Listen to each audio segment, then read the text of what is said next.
Se você pega uma placa eletrônica com um defeito e não sabe o que medir, nesse momento o diagnóstico vira tentativa e erro.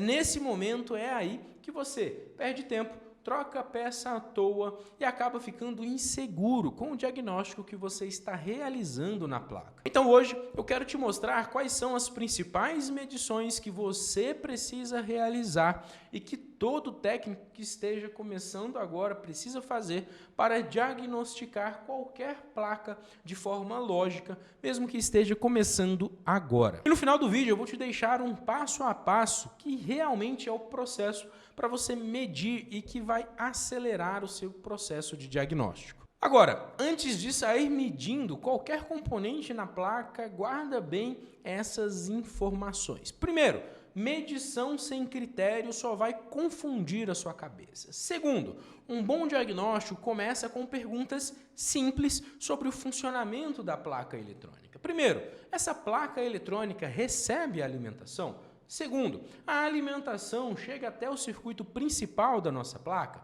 Terceiro, o defeito é falta de tensão, curto na placa eletrônica ou defeito no circuito de controle. Então, com essas perguntas básicas em mente e respondendo elas, você consegue começar o seu processo de medição com mais informações e sem estar perdido na placa. Então vamos lá. A primeira medição é: existe curto em alguma parte da minha placa eletrônica? E nesse momento você precisa ter um certo conhecimento para conseguir identificar as principais partes da placa. E quando eu digo um certo conhecimento, é saber identificar as partes principais, nada muito avançado. Então vamos lá. Quais são as partes principais dessa placa eletrônica, por exemplo, que poderia apresentar curto? Então, a entrada, na entrada de alimentação, os dispositivos de proteção, varistor, fusível, ponte retificadora, NTC, que está aqui, os MOSFETs e o secundário do chopper. São os principais componentes que podem apresentar curto. Então a gente faz um teste rápido nessa primeira etapa, buscando verificar um curto na placa eletrônica. Então a gente vai colocar o multímetro na escala de diodo e fazer as medições. Fusível precisa bipar, porque ele precisa dar continuidade, mas o varistor, que é esse segundo componente aqui, azulzinho, ele não pode bipar. Então eu venho aqui, faço a medição do meu varistor e ele precisa apresentar uma resistência alta. Se esse componente bipar ou apresentar uma resistência baixa, significa que ele está em curto. Então eu preciso substituir ele. Depois do varistor, a gente pode fazer a verificação da ponte retificadora, que está aqui embaixo. São esses 4 terminais aqui. Então a gente vem aqui, diodo, diodo, diodo e diodo. A minha ponte retificadora também não está em curto. Eu posso verificar se há curto no meu capacitor de filtro, que é esse capacitor maior aqui, principal, tá? Então eu verifico se há curto no capacitor de filtro também. Veja, não há curto. Então ele carregou e parou o curto, beleza? E depois eu verifico se há curto no meu MOSFET de chaveamento. Então eu venho aqui, faço a verificação no meu MOSFET, identificando os terminais dreno e source dele, para ver se há algum tipo de curto. Então veja que também não há curto-circuito aqui no nosso componente, nenhum curto identificado.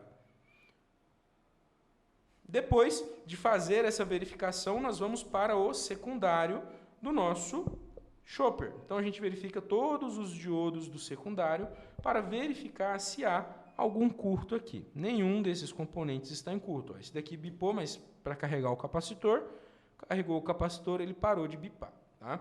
Então, nenhum aqui está em curto. Então, é a primeira etapa, a verificação se há curto-circuito em alguma parte da minha placa eletrônica. Feito esse processo, nós vamos para a segunda etapa. Nessa segunda etapa, nós vamos verificar se a placa eletrônica está recebendo alimentação de maneira adequada. Então, a partir de agora, como a gente já verificou que não há curto, não tem problema nenhum a gente energizar a nossa placa. Mas lembrando, sempre utilize a lâmpada de proteção na hora de energizar uma placa que você está realizando o diagnóstico. A minha placa aqui eu vou fazer simplesmente uma demonstração para vocês, mas na placa de vocês, alimentem ela utilizando lâmpada de proteção e com a tensão adequada no conector correto. Então, você vai colocar na escala de tensão alternada, se a alimentação da placa for alternada, e medir os conectores de entrada. Você vai precisar identificar 127 ou 220 volts nesse ponto. Depois disso, você precisa se perguntar novamente, essa tensão de entrada está chegando até o meu circuito retificador? Então você vai também fazer uma verificação, uma medição aqui na entrada, nos dois terminais do meio da nossa ponte retificadora. Então você vai ter que identificar aqui também os 127 ou os 220 volts alternados na entrada da ponte retificadora. Então, feito isso, você sabe que a sua alimentação está passando pelo circuito de proteção, pelo filtro e chegando na ponte retificadora. Se a gente não tiver tensão nessa ponte retificadora, significa que há um defeito no nosso circuito de filtro ou circuito de proteção. Então, a gente começa a conferir daqui para trás para verificar o defeito na nossa placa. A terceira etapa de verificação que vocês podem executar é em circuitos reguladores ou em pontos estratégicos da placa. Nessa placa aqui nós temos alguns pontos estratégicos, como por exemplo, o capacitor de filtro. A gente precisa encontrar 300 volts aqui, se a entrada de alimentação for 220. Lembrando que agora é tensão em corrente contínua que a gente vai utilizar. Então, a gente precisa ter 300 volts aqui, a gente precisa ter tensão no secundário do nosso chopper. E a gente pode identificar os reguladores de tensão da nossa placa eletrônica e verificar se esses reguladores estão recebendo tensão de entrada e se estão fornecendo a tensão de saída de maneira correta. Como assim, professor?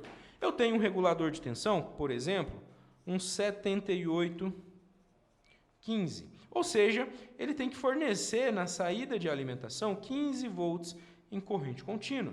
Na entrada, ele pode receber 20 volts, por exemplo. Tá? Então, quando eu for verificar esse regulador, eu preciso saber se eu tenho 20 volts entrando e se eu tenho aqui 15 volts saindo do meu componente. Se isso estiver acontecendo, significa que a minha placa está ok, funcionando de maneira adequada. Agora, se esse conteúdo está fazendo sentido para você, cara, deixa teu like e se inscreva no nosso canal, para o YouTube entender que é um conteúdo de valor e começar a distribuir esse material para mais pessoas e a gente poder ajudar um número maior de técnicos possível. Agora, um procedimento importante que você pode executar é verificar a queda de tensão em cada uma das etapas que você está verificando. Como assim, professor? Se você mediu o circuito de retificação e não tem tensão, ou tem uma tensão muito baixa, você pode ter um problema no circuito de proteção, no filtro. Se você mediu a saída do nosso transformador chopper e não tem tensão aqui, você pode ter defeito no circuito de chaveamento, no circuito de feedback, aqui com alguma avaria. Tá? Se você mediu tensão na saída do regulador, mas tem tensão na entrada, você pode ter um defeito no próprio regulador. Se você mediu o regulador, não tem tensão na saída, não tem tensão na entrada, você tem um defeito anterior ao regulador. São lógicas simples que podem ser aplicadas para facilitar o diagnóstico das placas eletrônicas. Agora, outra medição que você pode executar, mas que agora nós já estamos entrando ali numa análise um pouco mais aprofundada, são os sinais de controle do nosso circuito. Então, se você, por exemplo, se a minha placa não está chaveando o transformador chopper, eu vou verificar quem é o CI que envia chaveamento para os meus drives, para os drives fornecer alimentação para o chopper. Se a minha placa não está acionando um relé, por exemplo, quem é o componente que aciona a bobina do relé? Então, eu vou verificar, vem de um microcontrolador, vem de um transistor, de onde vem esse sinal? Se a minha placa não está comunicando, eu vou verificar se há comunicação vindo lá do meu microcontrolador. Então, perceba que são raciocínios que a gente faz entendendo o funcionamento da nossa placa e que facilitam o nosso processo de diagnóstico. Agora, vamos lá. Quais são as etapas que vocês podem seguir aí no dia a dia de vocês para facilitar o diagnóstico? A primeira delas, curto na entrada. Foi a primeira etapa que a gente executou aqui na placa eletrônica para verificar. Depois que a gente verificou se há curto, a gente vai verificar a alimentação na entrada. Ver se tem alimentação e se ela está chegando até o ponto que ela precisa chegar. A terceira é verificar os reguladores de tensão. Ver se eles estão recebendo alimentação e se eles estão fornecendo a alimentação adequada para o circuito. Quarta etapa, verificar o caminho da tensão, verificar se não há queda de tensão em alguma etapa da minha placa, porque se eu identificar uma queda de tensão, ali pode estar o meu defeito. 5 pontos, 5 etapas, 5 passos, né? Aliás, é o controle, verificar os sinais de controle. Não ficar somente preso a essa análise mais superficial, mas entrar dentro da parte lógica da placa eletrônica para verificar o funcionamento dos sinais de controle. Agora, se você quer acessar um treinamento focado em fonte de alimentação chaveada, para você entender todas as principais etapas da fonte e conseguir consertar esse tipo de circuito nas placas eletrônicas, aqui na descrição desse vídeo tem um link com um valor promocional que você vai se surpreender. Clica lá e acesse o treinamento agora mesmo. Agora, eu quero saber de você, qual é a etapa, qual é a medição, qual é o procedimento que você executa aí na sua bancada que te ajuda no diagnóstico a acelerar o seu processo. Deixa aqui nos comentários para a gente aprender todo mundo junto, beleza? Valeu, um forte abraço e até a próxima.